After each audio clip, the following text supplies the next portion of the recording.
Have you noticed that social media posts are starting to feel different again? Not in a subtle way, but in a slightly nostalgic kind of way. Almost like a magazine-style direction that you can't unsee once you notice it. Your feed is slowly starting to fill with structured grids again. Bold typography, carousel storytelling, and layouts that feel too intentional to be accidental. If you're a designer, a creator, or someone who's just trying to figure out where visual culture is headed, this video is for you. The shift is actually a big deal because magazine design didn't die.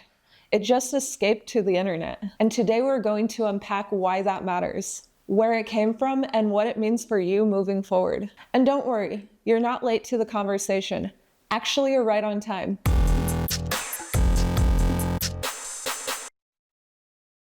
What's really interesting about it is that it's not just happening in design spaces. It is something that's happening in everyday content creation too. People who don't even call themselves designers are accidentally using editorial principles. Right now, you can see it in the way that captions are broken up into rhythms, the way that slides are paced, and the way that people are laying out information visually. Even creators who have never studied design are accidentally using hierarchy. And this all tells us something very important about where visual communication is heading. Before social media, editorial design lived somewhere very specific.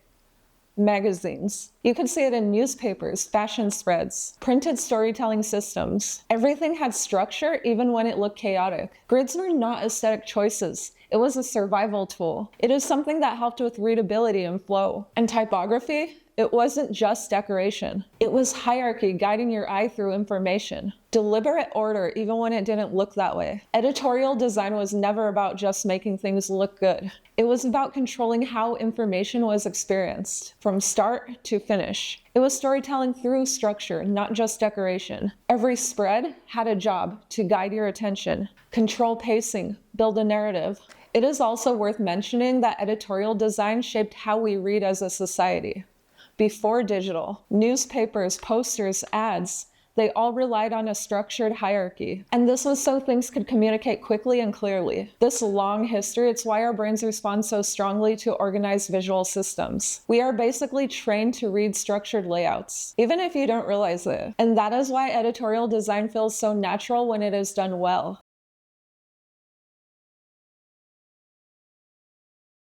The internet changed everything, and design had to move faster than it ever had before. Web design became minimal, clean, and heavily focused on function over storytelling. Flat design took over and stripped away visual complexity. UX design, it prioritized clarity and speed, reduced friction at all costs. And social media platforms standardized everything into predictable formats. And slowly, editorial thinking disappeared from everyday culture. Design stopped telling stories, and we started optimizing it for performance instead. But just because it disappeared from view doesn't mean that it stopped existing. When minimalism took over, a lot of designers thought editorial thinking was dead, too outdated, too complex for digital formats. But in reality, it was just waiting for a medium that could support faster storytelling. The problem was never the concept, it was the limitations of web design. And as the platform evolved, so did those limitations. And this right here, it allows editorial logic to return.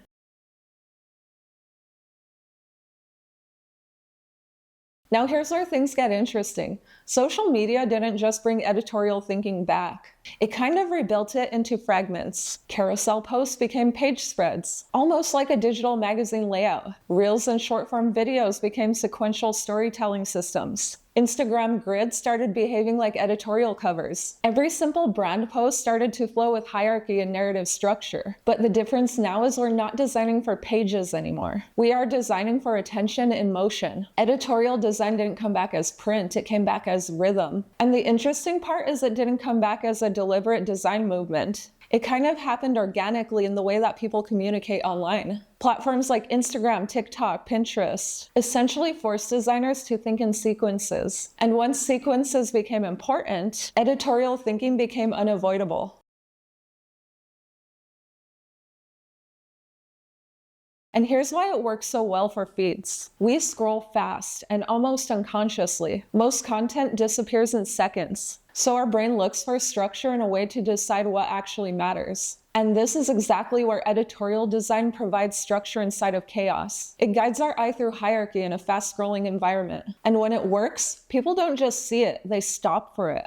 Not because they were forced to, but because it feels clear. Editorial design doesn't compete for attention, it organizes it. Structured visuals reduce cognitive load. It makes content feel easier to understand and more satisfying to consume. And that is why editorial layouts perform so well in a fast-scrolling environment. It gives our brain a clear path to follow instead of overwhelming it with noise. And once editorial design enters social media, it had to evolve again. Static layouts were no longer enough to hold attention. So it learned motion as a new way of storytelling. Now we see animated spreads, kinetic typography, scroll-based narratives everywhere. Design is no longer just something that you look at. It is something that you experience over time. The shift changes everything about composition and hierarchy. Principles became time-based design. Sequences matter now as much as layouts do. Motion design amplifies this effect by adding a new layer of hierarchy. Instead of one static moment, you now have a sequence of attention. And this is where editorial becomes almost cinematic in nature.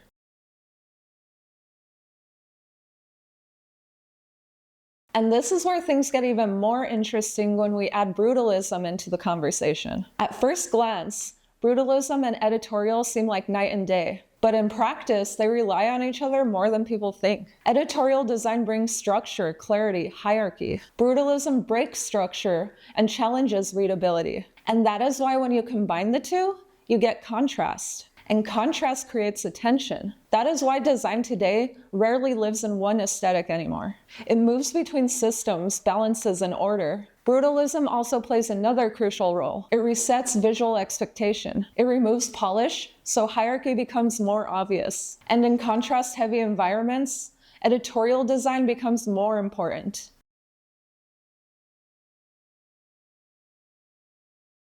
So what are designers actually doing with all of this right now? They are no longer just creating isolated visuals. They are building systems and narratives. Designers are thinking in sequences instead of one static post. They are designing flows, not just layouts. Even portfolios are changing into editorial-style publications. A single post is no longer the end of the design process. It is just one page inside a larger narrative system. For designers, this means thinking beyond individual assets and into deeper systems of communication. It means planning how content unfolds across multiple touchpoints. And it means treating each post like it's part of a larger narrative ecosystem.